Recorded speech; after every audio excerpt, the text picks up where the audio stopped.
अंशीला गाडी गिफ्ट मिळाल्यापासून माझी रोज सकाळ संध्याकाळ ड्युटीच लागली आहे, तिला फिरवून आणायची। आज दुपारच्या जेवणात मी मटर पनीर पुलाव बनवला होता। आमच्या शेजाऱ्यांकडे आज पूजा असल्यामुळे संध्याकाळचं जेवण तिथेच होतं, त्यामुळे फक्त मी दुपारचं जेवण बनवलं होतं। त्यानंतर अंशीला पुन्हा बाहेर जायचं होतं, म्हणून मी तिला राऊंड मारायला घेऊन गेले, पण बाहेर एक पिसाळलेला कुत्रा होता, त्यामुळे मी तिला लगेच घरी घेऊन आले, कारण कालच त्याने कोणाला तरी चावलं होतं। तेवढ्यात अंशीची दीदी खेळायला आली, तोपर्यंत मी कॉफी पिऊन घेतली आणि संध्याकाळसाठी तयार झाले। पूजेला खूप लोक आले होती, भजन वगैरे झालं होतं, आम्ही गेलो, देवाचं दर्शन घेतलं आणि खरंच खूप प्रसन्न वाटलं।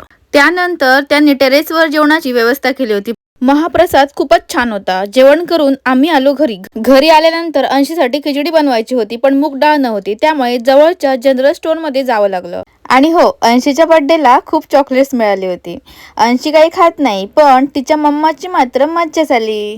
तुम्हाला माझे मिनी ब्लॉग्स कसे वाटतात मला कमेंट करून नक्की सांगा, म्हणजे मी अजून उत्साहाने असे ब्लॉग्स बनवत जाईन। चला आता बाय, पुन्हा भेटू नवीन ब्लॉग मध्ये।